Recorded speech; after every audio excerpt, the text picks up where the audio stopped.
Evangelho de Lucas, capítulo 6, queridos, amém, no versículo 12. Vou construir algumas coisas com você aqui, até onde eu quero chegar no assunto central nessa noite.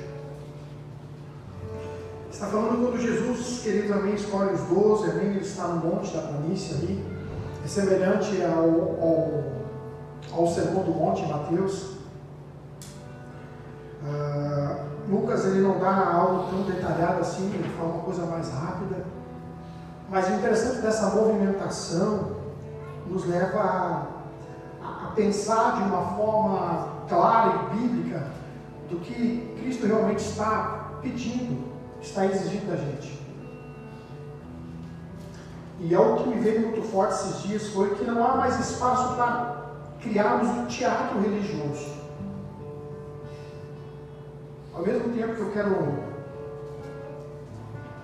trazer esse pensamento para vocês, com momento de reflexão, quero usar daquilo que Deus tem me dado, de autoridade, de graça, para compartilhar com você que não há mais espaço para criarmos o teatro religioso. A religiosidade ruim, não sei se eu posso usar essa palavra, ela torna os seus fiéis repetidores de ritos dentro de espaços sagrados. Vou repetir, a religiosidade ruim, ela torna os seus fiéis repetidores de ritos dentro de espaços sagrados. Não adianta só saber a verdade e não fluir com ela. Isso é fato. Não adianta só saber a verdade e não fluir com ela.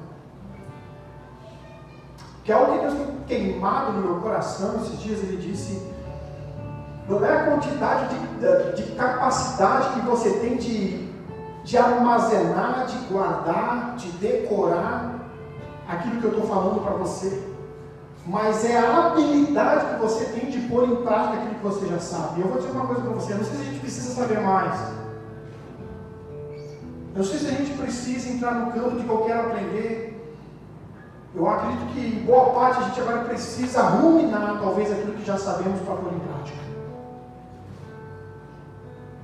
Sabe que mais uma vez a gente precisa construir mais uma plataforma, um fundamento de amor, voltar ao beabá do Evangelho para que você entenda que o amor, ele é um princípio, ele é uma característica, ele é uma qualidade, é uma cultura introduzida no coração que já aceitou Jesus.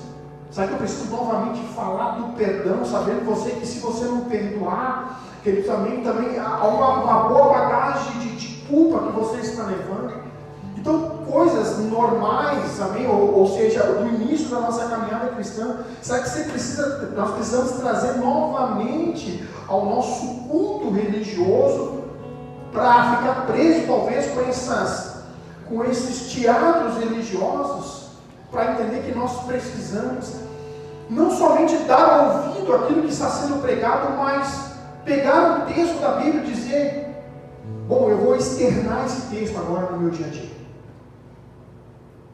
Eu vou viver isso aqui. Vou falar agora, eu vou praticamente encarnar esse Evangelho no meu dia a dia.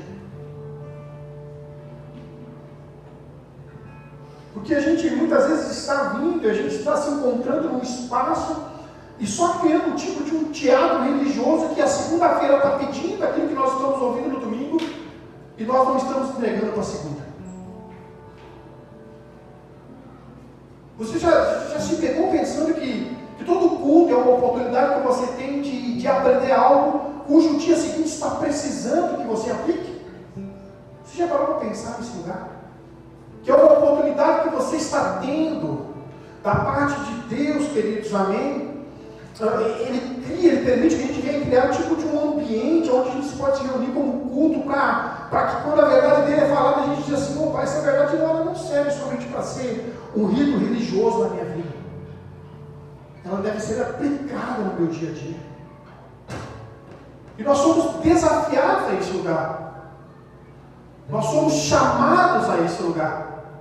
Chamados a não ser um ouvinte, mas um praticante daquilo que estamos ouvindo. Eu estava pensando sobre isso, estava dizendo: meu Deus, se o Brasil, ele é um lugar onde se concentra, querendo ou não, boa parte, a maior dos evangelhos, o que está acontecendo é que a gente não está conseguindo mudar algumas coisas que precisam ser mudadas? Ou para para pensar por que você não está sendo desafiado a mudar o ambiente a qual mesmo você está trabalhando. Será que você está sendo luz no lugar que você está? Eu já tenho falado isso no ano passado, eu disse sobre isso. Sobre ser o sal, ser a luz e o sal. Ele fala sobre o sal, amém? Porque naquele tempo que não tinha o freezer, a geladeira, um pouco de sal esfregava na carne e retardava o apodrecimento. Ele está dizendo assim, não, você é um sal, você vai retardar o apodrecimento de muitos lugares. Olha só, a oportunidade que ele dá de ser luz, que ilumina e ela consegue vencer as trevas. Então todo culto é um culto de desafio, a qual eu tenho que entender de que forma que eu estou aqui. Só estou aqui como um ouvinte, ou como alguém que vai abraçar esta verdade, de ser segunda-feira, te prepara porque eu estou chegando com ela. Te prepara que eu estou chegando com ela.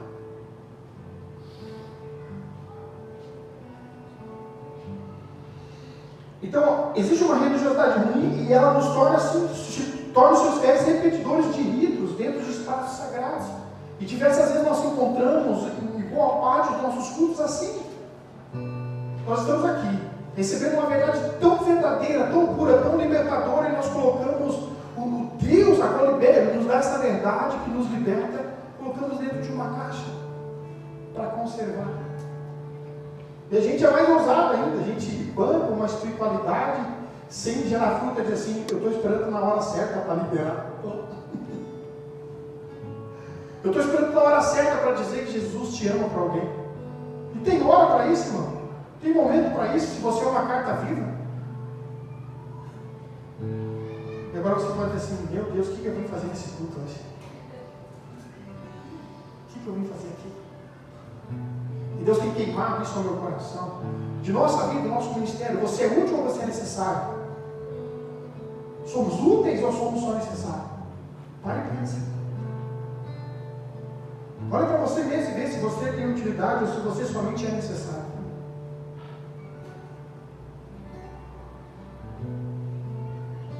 Nós temos que sair desse lugar de utilidade e entrar no lugar de ser necessário. Eu necessito que aquele homem ore nesse espaço. Eu necessito que aquela mulher ore nesse espaço. Eu necessito que aquela mulher ore nesse ambiente de trabalho. Eu necessito que ela abra sua boca e fale do amor de Deus. E não seja só útil, mas podemos entrar nesse campo da necessidade. Como eu disse, você é uma resposta para o ambiente e sempre você sai do lugar onde você está para ser uma resposta e você precisa ser essa resposta. A segunda-feira está precisando de resposta e você é resposta para a segunda-feira. Você tem que ir comigo, irmão? Amém? Então nós temos que parar de viver criando um teatro religioso, onde nós vamos pôr sobre nós uma carta religiosa que nos faz ser crente só dentro da igreja e não fora da igreja. O mundo aí fora precisa de uma verdade e a verdade você carrega. É como se a gente tivesse prazer de ver os outros na cadeia. Você tem que ir comigo? Como se a gente tivesse a vontade, o desejo, ou seja, parece que a dor dele é minha alegria, porque eu tenho uma chave na mão para libertar a pessoa, mas não quero. Nós temos que olhar de uma forma diferente. Então não adianta só saber a verdade e não fluir com ela. Porque eu vou dizer uma coisa para você, irmão. Eu vou usar a palavra talvez cansado. Existe um excesso que nos cansa, que nos deixa exaustos. Eu estou cansado de chave. Já falei isso, lembra? Chega de ganhar chave. Vou te dar uma chave, não, irmão. Para, a gente já ganhou tanta chave, a gente tem que administrar as portas que a gente já abriu. Né? Vamos se comportar e vamos se sentir contentes com a chave que já temos. A gente vai conseguir administrar as portas que já abrimos e a gente não tem mais chave. Não precisa de chave, não. Não precisamos mais de estratégias. Nós precisamos estar posicionados, alinhados com o favor de Deus, com a vontade de Deus, para que Ele possa nos usar como instrumento em lugares de trevas. Amém? Então eu acho muito interessante isso aqui. Então ele escolhe os 12 ali.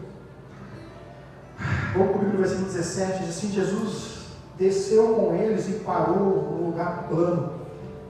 Estavam ali muitos dos seus discípulos e uma imensa multidão procedente de toda a Judéia, de Jerusalém, do litoral de Tiro e de Sidom. Versículo 17, Lucas 6,17. Que vieram para ouvi-lo e serem curados de suas doenças, o que eram perturbados por espíritos imundos alguns ficaram curados, e todos que procuravam tocar nele, porque dele saía poder para curar todos. Olhando para os seus discípulos, ele disse, agora ele fala aos seus discípulos, eu gosto muito interessante. Lembra que eu já falei que essas bem-aventuranças não está falando de alguém que está querendo conhecer Jesus, está na vida de alguém que já conhece Cristo. Ou seja, as bem-aventuranças não é alguém que está caminhando um caminho para conhecer Jesus. Ele está falando de um crente raiz. Usa essa palavra, eu acho que é mais fácil. Do irmão que se diz crente, que é aquele que diz assim, ó, que é o mais raiz, diz assim, ó, quanto tempo que é convertido? Eu sou batizado há tantos anos. Ele usa o batismo como o princípio, amém, da sua conversão. Ou seja, está falando de alguém que já conhece a verdade. Ele está dizendo o comportamento, as características, a atitude de um cristão. Então ele fala aos seus discípulos, bem-aventurados os pobres, pois... Bem-aventurados vocês pobres, pois vocês pertencem ao reino de Deus. Bem-aventurados vocês que agora têm fome, pois serão satisfeitos. Bem-aventurados vocês que agora choram, pois haverão de rir. Bem-aventurados serão vocês quando os odiarem, expulsarem, insultarem, eliminarem o nome de vocês, sendo mal por causa do Filho do Homem.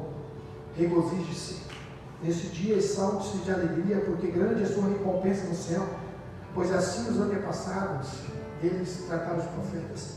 Agora ele vai dar no versículo 24, mas ai de vocês, os ricos, pois vocês já receberam a sua consolação. Ai de vocês que agora têm fartura, porque passarão fome. Ai de vocês que agora riem, pois haverão de se lamentar e chorar. Ai de vocês quando todos falarem bem de vocês, pois assim os antepassados deles trataram os falsos profetas. E agora ele vem em uma coisa que vai nos levar a um desafio, e não é um desafio religioso, é um modo de vida. Porque quando ele está falando aqui, queridos, amém, o sentido aqui, como estava esperando um homem que ia falar de prosperidade, um grande Messias, um libertador, um governador. Então ele vem trazer um reino que trabalha pelo amor e pela misericórdia. Então quando ele conversa aqui existe um monte de gente, havia judeus, havia romanos, havia gentios ali. Mas ao mesmo tempo que nós vamos ler do 17 em diante, ele está falando para os discípulos em forma de ensinamento, mas também ele aproveita aquele momento para ensinar e transferir o que é o reino de Deus e como deve se mover no reino. Versículo 27. Mas eu digo a vocês que estão me ouvindo, amem os seus inimigos, façam bem os que odeiam. Agora vai subida de nível, e o desconforto na cadeira começa. Abençoe os que estão te amaldiçoando. Agora começa o desconforto. Abençoe os que estão amaldiçoando, olhe para aqueles que te maltratam. Se alguém lhe bater numa face, ofereça a outra, lhe ofereça também a outra. Aí eu me lembrei do Gil, meu irmão. Se alguém lhe tirar a capa, não lhe peça que venha te tirar a túnica. Dê a todo aquele que lhe pedir. E se alguém lhe tirar o que pertence a você, não exija que devolva. Como vocês querem que os outros lhe façam, façam também vocês a eles. 32. Que mérito vocês terão se amarem os que amam? Olha só. Olha que coisa fácil. Não ter desafio para vencer os limites humanos. Para transcender realmente, se formos transformados, somos desafiados a fazer aquilo que a mente humana não está acostumada a viver. Ou seja, é sair da lógica. É sair do campo da lógica. Como vocês querem que os outros lhe façam, façam também vocês a eles. Lembra que eu disse para você que a bondade, ela é uma semente e você deve semear mesmo no solo da ingratidão? Quem lembra, né? Lembra que eu disse? O solo é ingrato, mas você não é ingrato para o solo. Ou seja, continue semeando coisas boas mesmo no solo da ingratidão, porque toda semente boa, ela é em vão, não é lançada.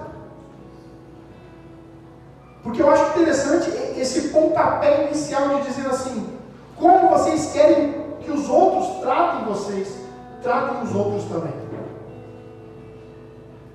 Boa parte do tratamento, da resposta que estamos recebendo, talvez seja pela impaciência que estamos contribuindo. Que ao invés de nós liberarmos palavras abençoadoras, nós somos murmuradores, reclamamos, amaldiçoamos.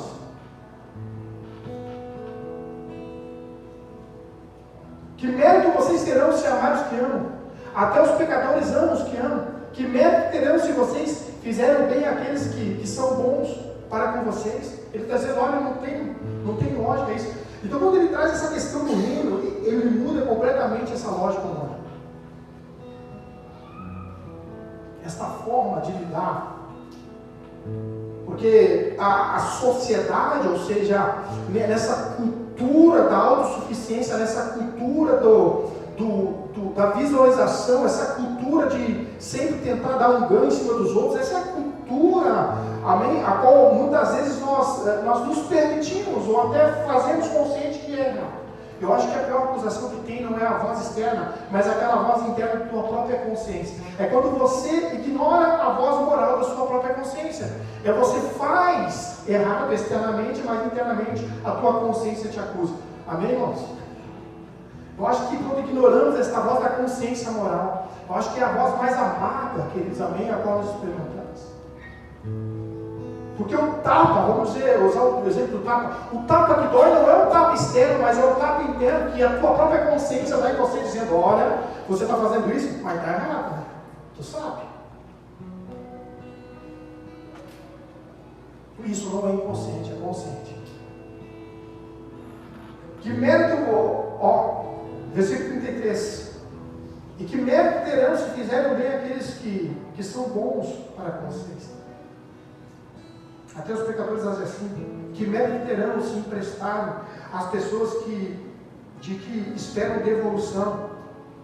Até os pecadores emprestam a pecadores esperando receber devolução integral.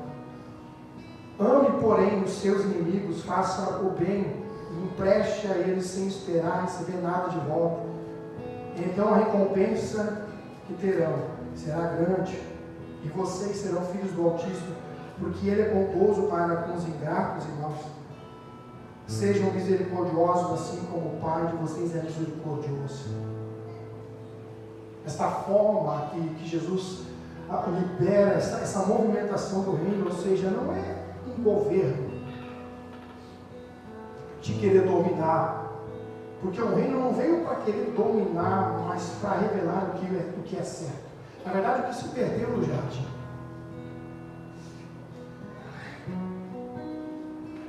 Como que a gente aprendeu a ficar mal?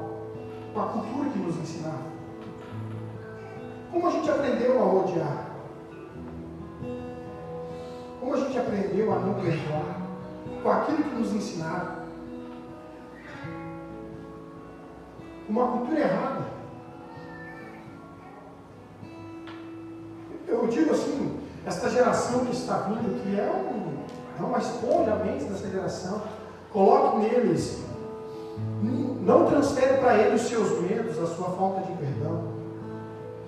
Não transfere para eles as durezas do seu coração. Mas dê exatamente para eles a cultura do reino. Ensina a amar, a se sujeitar, a olhar com os olhos de como Cristo olhou.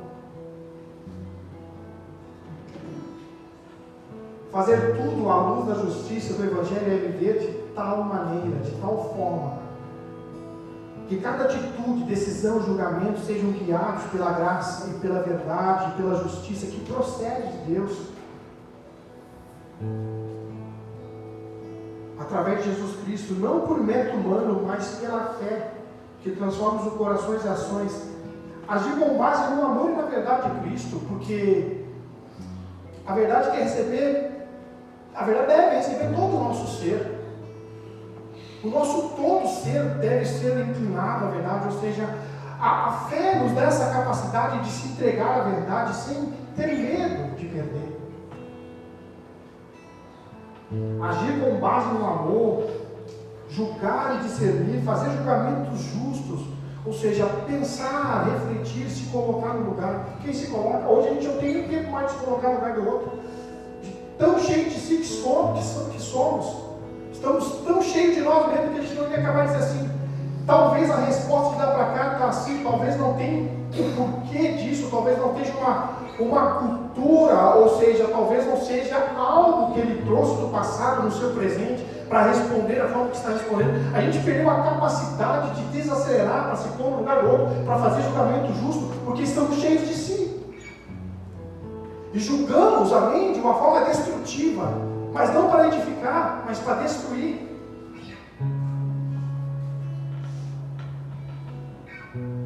Então, fazer o julgamento e discernir de forma justa. Rejeitar o orgulho, a autossuficiência. Tratar o outro com graça e com misericórdia. O Evangelho nos convida a essa liberdade.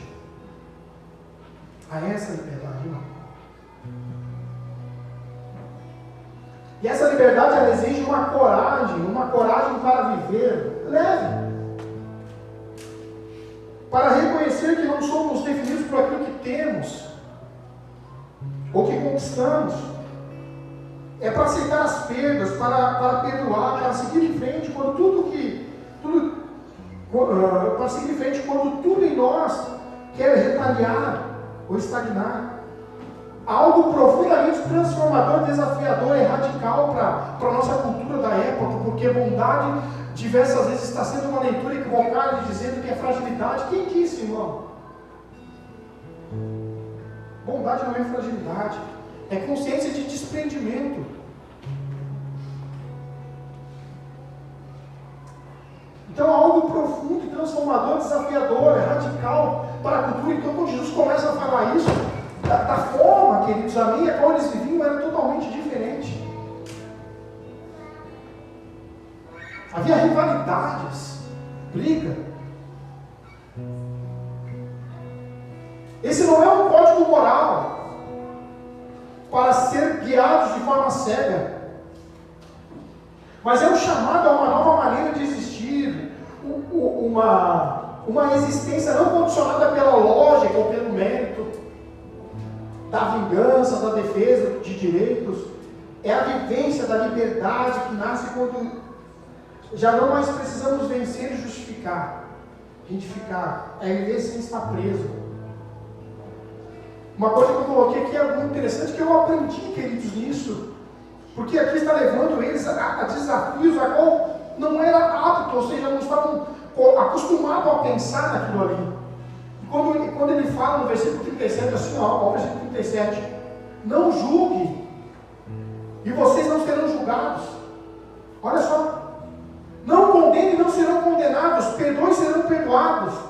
Dele lhe será dada uma medida calcada, sacudida, transbordante, será dada a vocês, pois a medida que vocês usarem, e aí tem uma versão muito interessante assim, ó, o padrão que tu usa, o padrão que você usar.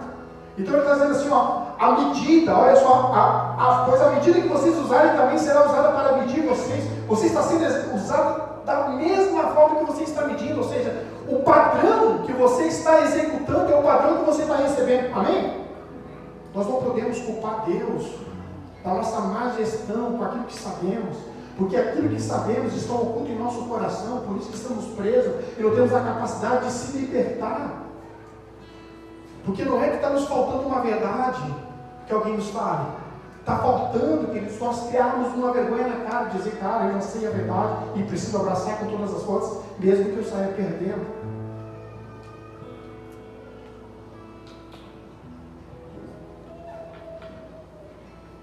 Tem um irmão que diz assim para mim, pastor, quando o senhor prega de duas uma. Ou o irmão nunca mais vem, ou ele vem porque ele sabe que existe verdade no que o senhor fala.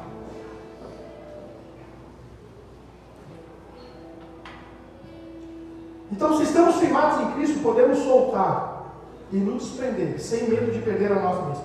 Vou repetir. Se nós estamos firmados em Cristo, podemos soltar o que nos prende. Podemos soltar o que nos prende. Estamos firmados em Cristo, podemos soltar o que nos prende, sem medo de perder a nós mesmos. E que a gente possa ter essa sabedoria de perder o que nos mata, para ganhar a vida que nos liberta. Que o Espírito possa nos ensinar a soltar, e ao soltar, a viver a verdade como ela é. Porque eu pensei, esses dias eu estava pensando, Deus, o que está nos faltando mais verdade? E Ele está dizendo, não, em sua totalidade não está nos faltando mais alguém que nos fale a verdade. Mas esse é o fator interessante de que esse último tempo a gente está vivendo. A gente está, muitas vezes, tapando nossos ouvidos para não escutar a verdade, porque ele está machucando o nosso ego, ou seja, está indo de contramão com aquilo que nos ensinaram. Então a verdade está sempre sendo dita, que existe os arautos de Deus, os profetas, os querubins de Deus que estão falando exatamente o que o céu está dizendo para a terra. Então não é a terra faltando com verdade, é a verdade precisando ser abraçada com convicção, com integridade. Não está nos faltando alguém falando a verdade. Está nos faltando nós inclinarmos o ouvido para aquilo que é verdade mesmo e dizer, isso é verdade. É isso aí, isso é reino de Deus. Isso realmente. Isso é ser uma pessoa transformada, mudada. É isso, é abraçar essas verdades, mesmo que nos custe, está nos custando.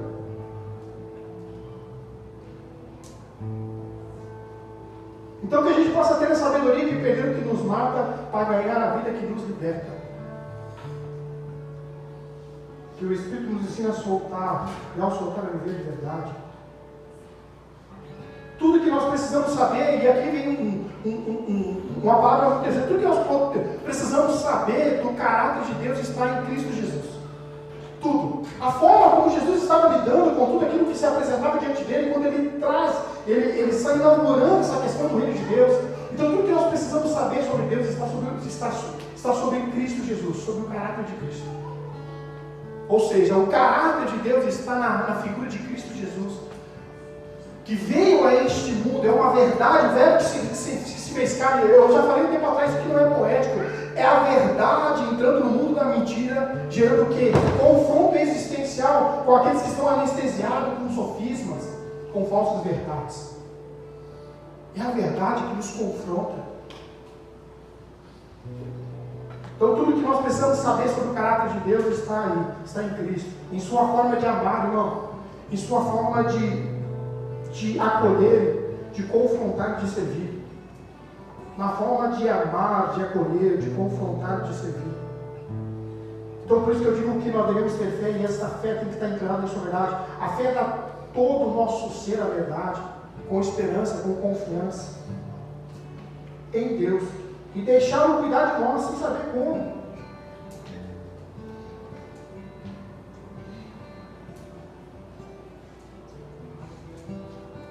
Ele está aqui num momento de grande autoridade espiritual, de poder, de cura. Ele está refletindo verdadeiramente um amor verdadeiro.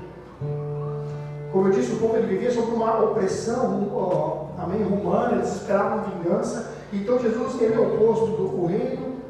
Não é construído por força, mas pela misericórdia.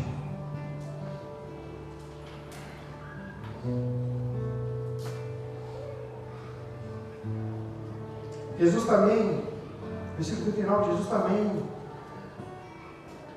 a seguinte comparação, pode um cego guiar outro cego? Não cairão ambos no buraco. O discípulo não está acima do seu mestre, mas todo aquele que for bem preparado será como seu mestre. Porque você repara o cisco que está no olho do seu irmão e não se dá conta da viga que está em seu próprio olho. Como você pode dizer ao seu irmão, deixe-me tirar o cisco do seu olho, se você mesmo não consegue ver a viga que está no seu próprio olho?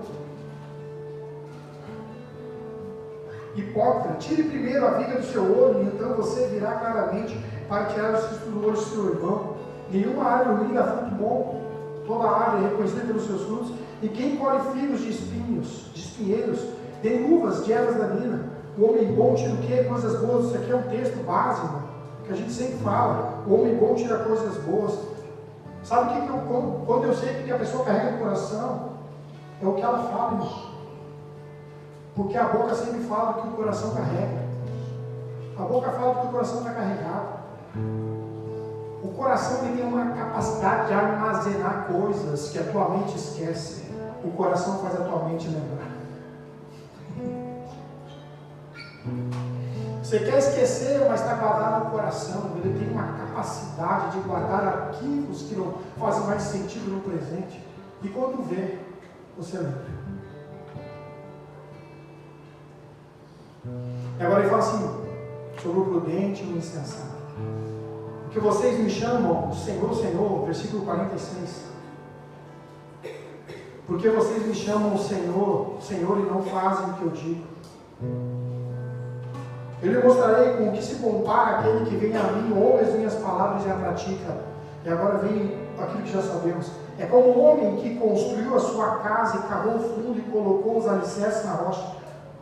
Quando veio a inundação, torrentes contra aquela casa, mas ele não conseguiu abalar, porque ele estava bem construída. Mas aquele que ouve as palavras e as não pratica é como um homem que construiu a sua casa sobre o chão, sem alicerces. No momento em que a torrente deu contra aquela casa, ela caiu, e sua destruição foi completa.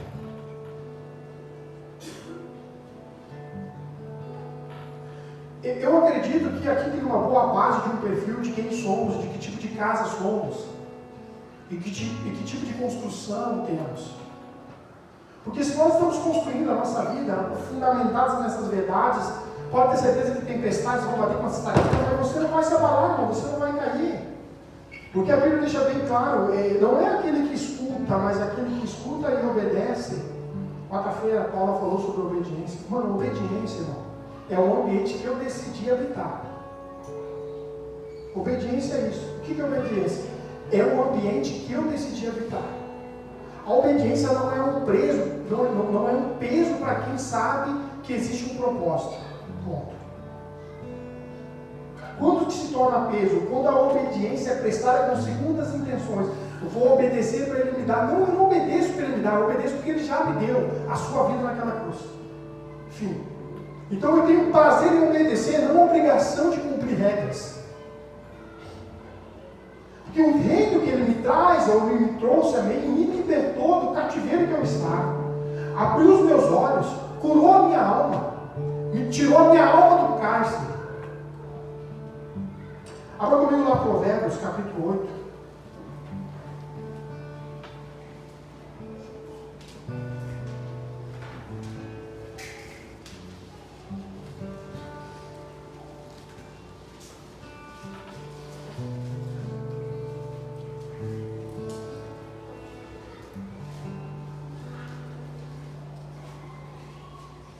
Provérbios capítulo 8, versículo 32.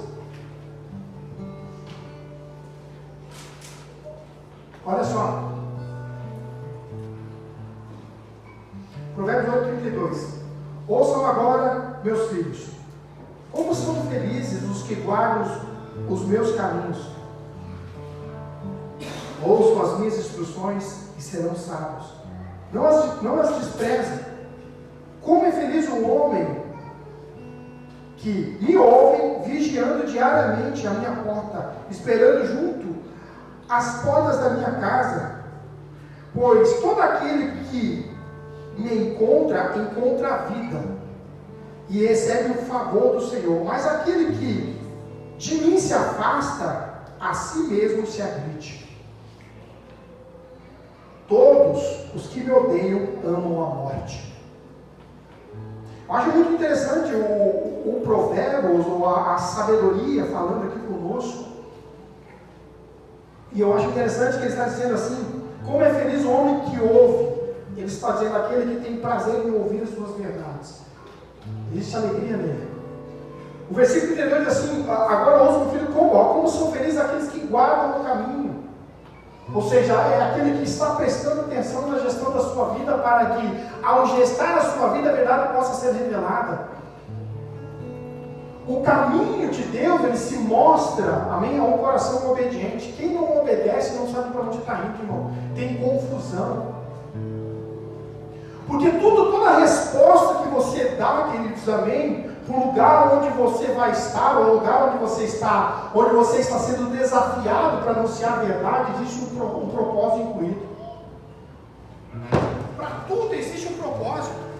Para tudo tem um propósito. Um tempo atrás eu falei, eu achei interessante nós ruminar algumas coisas.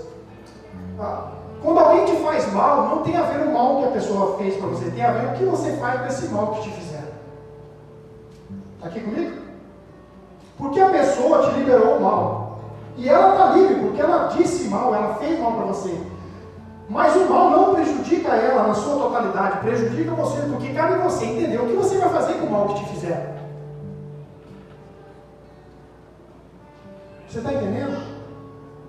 A Camila me fez mal. E aí eu posso ficar chateado com a Camila, posso ficar amargurado, triste. Beleza, agora eu tenho que saber administrar o mal que ela me fez. Eu também posso abrir o direito de ficar. Amém? Amém, irmãos? Porque eu estou desapegado, desaprendido. Olha só como é interessante. Se de lá veio, lá não tem mais responsabilidade com a administração, é aqui que recebeu. Amém? Não tem a ver com ela mais, tem a ver comigo, é como eu administro aquilo que talvez ela até já esqueceu. Olha só que interessante. Estamos tentando responsabilizar o outro de nossa má administração. Então não tem a ver com aquilo que te falaram, tem a ver com a forma que você administra aquilo que te falaram. Como você vai administrar isso? Como você vai lidar com isso? Quando a gente lê na palavra de Deus que ele fala assim, ó, quando alguém te ferir numa face, tá? A gente já entra na questão da pancadaria, queridos, também. Embora a mim bem assim, queridos, em busca, a mente está falando de realmente tocar, mas é mais um insulto moral, é mais uma vergonha moral, é mais um desrespeito quando fala disso, de um tapa e não revidar. É mais sobre isso. É como se você, para você entender, fosse assim, pior que o tapa é o cuspir. Cuspiu na cara.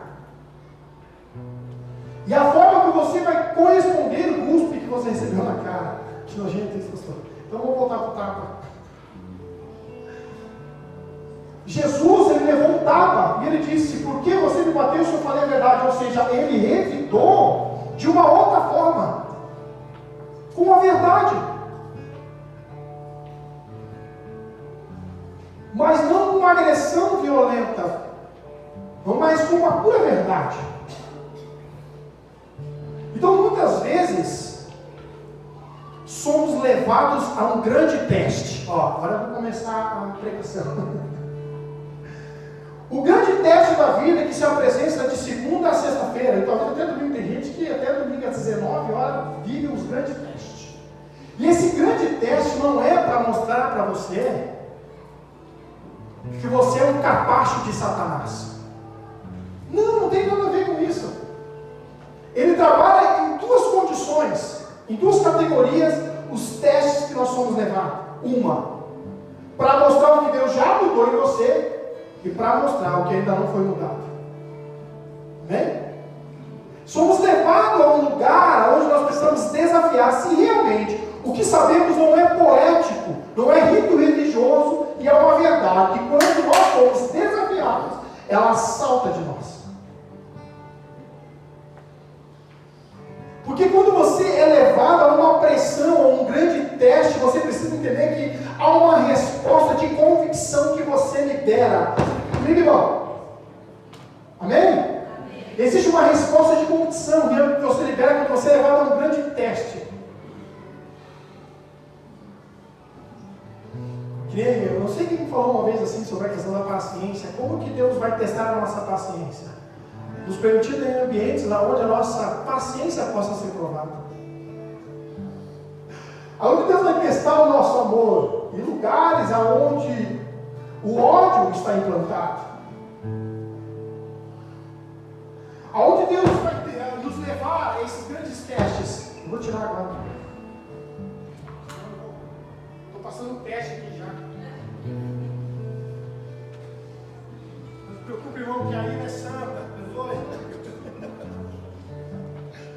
a Deus. Então eu acredito que Deus ele nos leva a lugares, a grandes testes, onde Ele mesmo nos prova a nós mesmos para nos mostrar o que já mudou em nós, o que precisa ser mudado. Tem coisas que você vive na vida, ou seja, tem testes que você está vivendo na vida, que você mesmo se surpreende com você mesmo se dá outra vitória. Já viu aqui, ó? Ai, venci. Tem coisas que Deus permite você viver para dizer assim, já mudou. Porque ali você usa aquela frase que é padrão também. Se fosse nos velhos tempos. Quem já usou? Amém? Se fosse uns tempos atrás que eu não tinha Jesus. Quem já usou isso? Parece que não soa com autoridade, mas é porque você já se conhece. Porque a grande parte da sabedoria está aí em conhecer as suas fragilidades e a bordo dos seus próprios limites. Irmão, quando você tem a capacidade de entender os seus limites e não ultrapassa ele, você entra no autocontrole. O que é isso, pastor? Fruto do Espírito, domínio próprio. Olha, tem um fruto aparecendo aí. De tudo isso que nós lemos aqui, que eu busquei, que Deus falou muito forte no meu coração e veio muito rápido. Jesus não separou por parte, mas foi liberando, e embora havia ali gentios ou homens que não conheciam, também havia judeus, romanos, homens que estavam querendo uma esperança messiânica, ou seja, Jesus chegou num ambiente onde o caos estava curando, libertando. Agora ele entra no campo do ensinamento e começa a trazer um padrão totalmente diferente de uma cultura impregnada naquele momento, fazendo: o que é isso, cara? Que loucura isso? Sim, é loucura. É totalmente o contrário do que o sistema nos ensina. É viver de forma diferente. É quando ele mudou a tua forma de pensar, de raciocinar antes de responder. Boa parte da sabedoria está nisso. E como eu disse, a gente tem essa probabilidade de pensar, devemos pensar eternamente, futuramente. Porque quem não tem Cristo pensa no futuro, mas quem tem Cristo pensa no futuro e pensa eternamente. Porque nós pensamos numa coisa que vai nos levar a reinar com Ele eternamente, não só futuramente. Então, nosso caminho de esperança ele é mais extensivo com aquele que ainda não conhece a fé.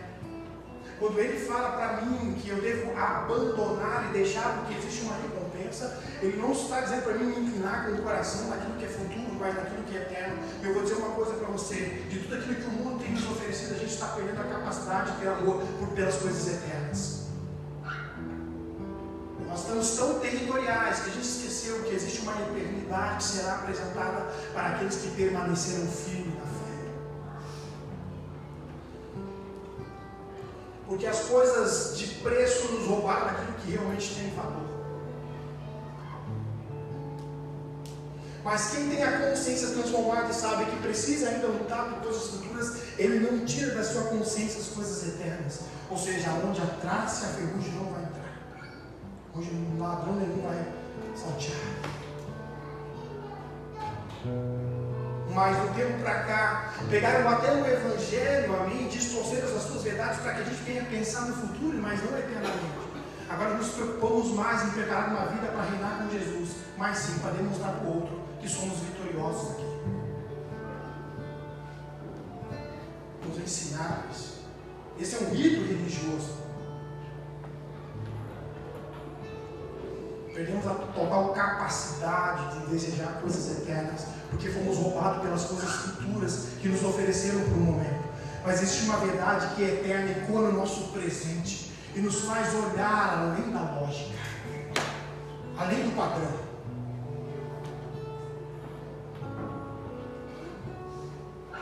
É sair desse normal que estamos.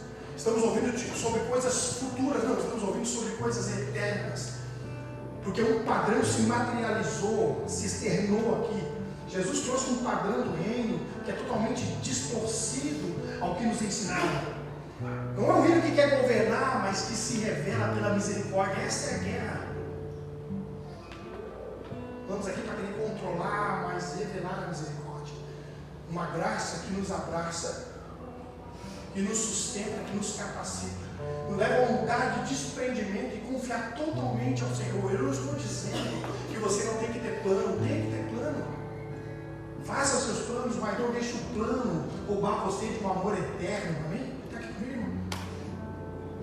Porque ainda somos, não os religiosos do domingo, em procura de uma resposta territorial.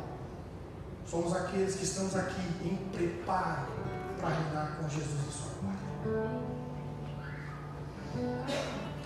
Deus tem falado forte no meu coração, mas eu não estou falando só no tempo de hoje. Escuta, queridos. Você dá mais 10 minutos para mim? Né? Escuta, eu não estou falando somente de coisas que amanhã, futuramente, eu posso dar. Porque aqui mesmo você pode transbordar se você obedecer. Eu estou falando desses presentes que eu posso te presentear por enquanto, mas isso não pode te roubar daquilo que realmente é perfeito. Minha presença. Porque Ele preenche o nosso coração, ou seja, Ele nos dá aquilo que nós necessitamos, mas aquilo que nós necessitamos é só atemporal, não está nos roubando do verdadeiro propósito a qual Ele nos fez. Ei, você não foi uma necessidade que nasceu no coração de Deus, foi um desejo e vontade. Estava tudo perfeito, tudo certo. O jardim era um desejo, era uma vontade, uma necessidade. Havia um propósito, mas Ele corrigiu o curso por meio de Jesus e traz novamente esse lugar para a gente. Por isso que é confusão, irmão. Por isso que é bagunça. Por isso que vai contra.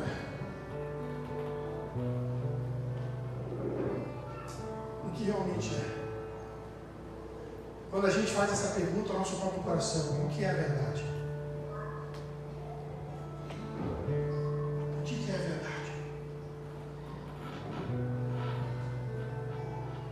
Que verdade é essa? Que nos faz olhar com os olhos de fé para este mundo. Que verdade é essa? Que nos dá uma palavra de esperança e nos faz desacreditar com aquilo que o mundo tem a capacidade de dar. E em partes, escuta aqui, é como se nós andássemos, devemos andar neste mundo como pessoas insatisfeitas, porque esse não é o propósito. É só o caminho. Claro que a gente se distrai sentado nesse ônibus olhando pela janela. Faz parte.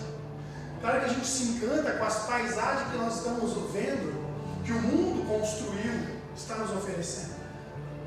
Mas não está nos roubando de um propósito, de uma vontade. E para esse tempo, o que eu penso assim, que nós devemos pedir para Deus assim, que nos dê essa capacidade de se permitir ser ensinado. Eu estou ganhando esse tempo, uma palavra muito forte. Deus me fala assim: permita-se ser ensinado novamente. Se permita ser ensinado. Me dê, Pai, um coração ensinado. Quando 1 Reis capítulo, precisa abrir, 1 Reis capítulo 3, que me fala a memória, quando Deus se apresenta a Salomão em sonho, ele fala algo muito interessante. Ele diz assim: o que você quer? Olha só, imagine agora você, presta atenção, Johnny, vai só, tu dormir, Deus te apresentar em sonho para te dizer assim, ó, o que você quer? Bom, pensa, e a lista aquela. Então Deus se apresenta para ele em sonho. E ele pede para Deus. A palavra fala sabedoria, mas ele pede um coração atento. Um coração compassivo. Um coração ensinável. Ele pede para Deus sabedoria. Ele diz: me dê um coração compassivo, me dê um coração entendido. Porque talvez o que está nos faltando é entender.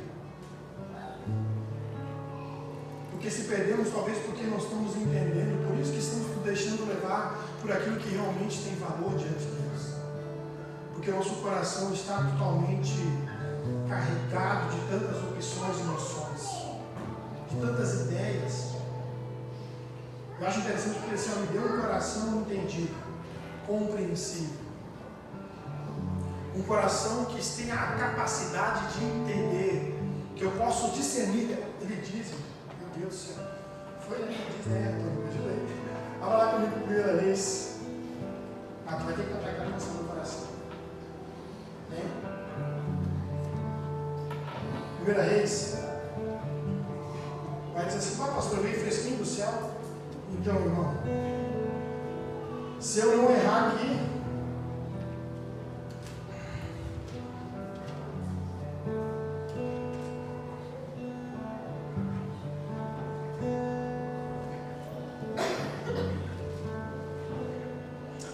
Reis, capítulo 3, versículo 7. Meu Deus.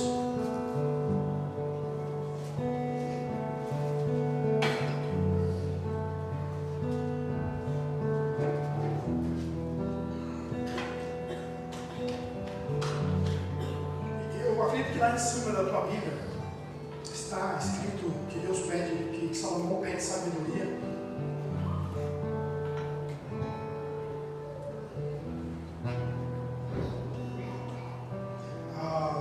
Reis, capítulo 3, versículo 7. Agora, Senhor, meu Deus, fizeste teu servo reinar em lugar de meu pai Davi, mas eu não passo de um jovem e não sei o que fazer. Teu servo já está aqui entre o povo que escolheste, um povo tão grande que nem posso contar. Ao versículo 9: dá, pois, ao teu servo um coração cheio de discernimento, para governar o teu povo e capaz de distinguir, ou seja, de entender e compreender entre o bem e o mal, pois quem pode governar teu grande povo? Ele pede um coração com discernimento. E se hoje você se assim, pastor, então vamos resumir tudo isso que o Senhor falou de um reino que Jesus trouxe de uma forma tão radical, tão apressada, pegou quem estava convertido e quem não estava convertido, ou seja, pegou toda a manada, o grupo todo, ele botou todo mundo num pacote só e começou a falar que aqueles que não estavam entendendo estavam dizendo assim: meu Deus do céu, o que é isso aí? Que loucura é isso aí? Que tipo de reino é isso aí? Como eu vou oferecer outra face? Como eu vou amar quem não me ama? Como assim? Que loucura isso aí? O que esse cara está falando? Eu disse: Deus, me leva num pivô, talvez eu não sei essa palavra, me leva num pivô central de como nós podemos começar a entender o que o Senhor quer. Deus, assim, primeira coisa, eu preciso moldar o coração.